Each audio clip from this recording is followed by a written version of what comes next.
tell me when to go. You're ready. Alright, hi everybody. My name is Kassandra. I'm going to be talking to you guys basically mostly about private education versus public education.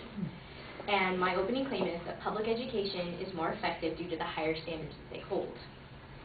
I actually went to a private school from preschool to 3rd grade. And for some reason, to this day that my mother will not explain to me, she pulled me out of private school and decided she wanted to put me into public school, because the only thing that she told me was she didn't feel like I was getting the type of education that she wanted me to get, that it was too focused on religious benefits. But the one thing that I do remember, where I was sitting in the registrar's office and they were telling my mom that the transition would be really smooth between private school and public school, because they held themselves to such extremely high standards that if anything I should be extremely ahead and that it would be no problem whatsoever. When I did get to public school, I was actually very behind in English, but somewhat ahead in math.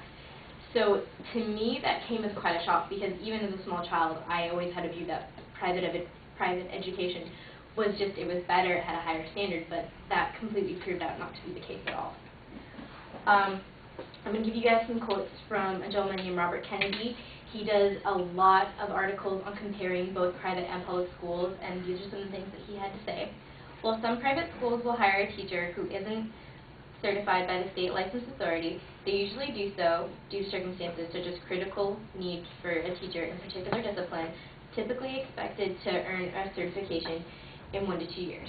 The reason I'm telling you this is, first point I'm going to make right here.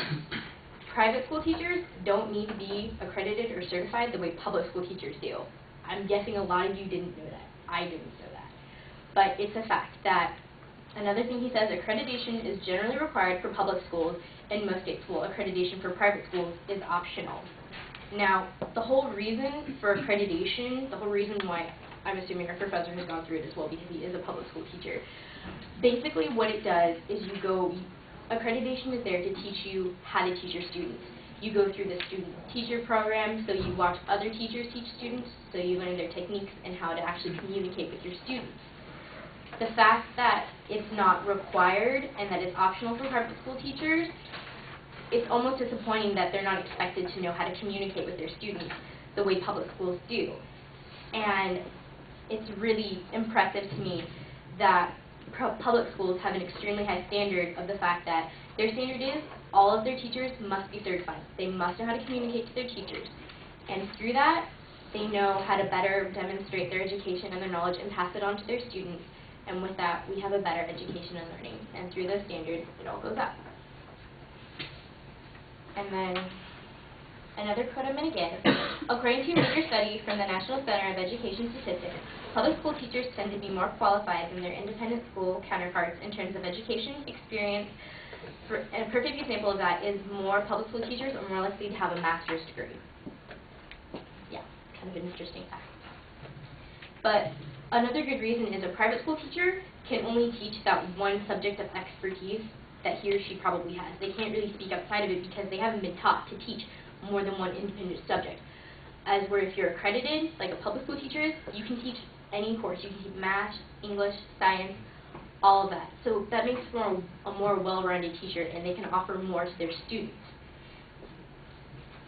The second point I'm going to make is accountability, and especially how that's a really important standard. How public schools have the standard of that all of their teachers, like I said before, must be certified, and then now the accountability. I'm guessing a lot of you also didn't know that private schools, they don't actually have to do STAR testing. It's not really required of them. It's more optional. I spent the majority of 3 hours looking over API scores, and those are the Academic Performance Index scores. I tried to find the local schools in my area. I actually found my high school, Glendora High. We were listed, we were number 9 in the entire state of California, which made me happy. But I started looking for the public schools that were around, the private schools that were around me, like St. Lucy's, Demon High School. I don't know if any of you guys have heard of those. There you go. I couldn't find their scores. I looked and I looked and I looked, and they weren't there. They said due to lack of testing that they couldn't find it. But I did get lucky. I did find one. I found one for Damien High School. And basically it was a comparison of 2004, and it said it gave the comparison results of GPA, the SAT scores for verbal, math, and science. For just verbal and math, I'm sorry. In Damien School, their average GPA was 3.2, their SAT verbal score was 514, and their math score was 523. Now, my high school, which is a public high school, which I went to, our average GPA was 3.34, which is higher. Our verbal score was 512, which is just a little bit lower, and our math score was 526, which is higher. The fact that you can look at these scores, and public schools, you must be tested, this shows the accountability of the fact that we're going back and we're looking at if it's working, if our standards are proven to be working for us. And they are, because private schools don't have these kind of standards, and they're not doing as well. And for a public school to triumph over that is phenomenal. And then I've got one more quote for you guys.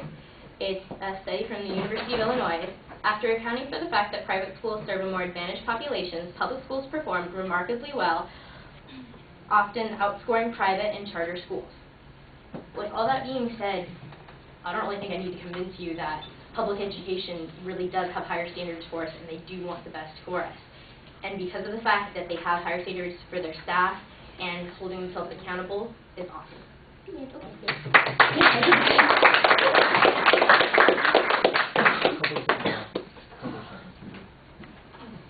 I tried so hard to talk so slow.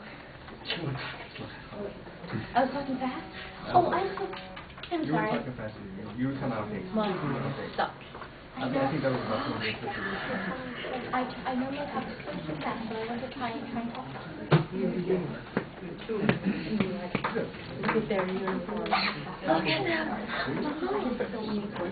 All right, Cassandra, the proposition is stated. There's not really a setup of what the structure is going to be. When you do get into the first point, you actually signposted after you started that point. I thought that was a little bit confusing. Your personal experience is good. I think it might have worked better as an attention device instead of trying to use it as support on that first point. The better arguments that you have, the better information that you have come toward the end of the speech. I do think there's a little bit of a problem in relying on the one set of numbers.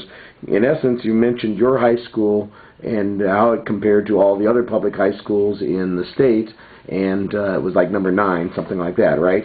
And then you compare it to the one private school that you could find, and the numbers were fairly comparable. Their GPAs were only slightly off. They were higher on the one thing.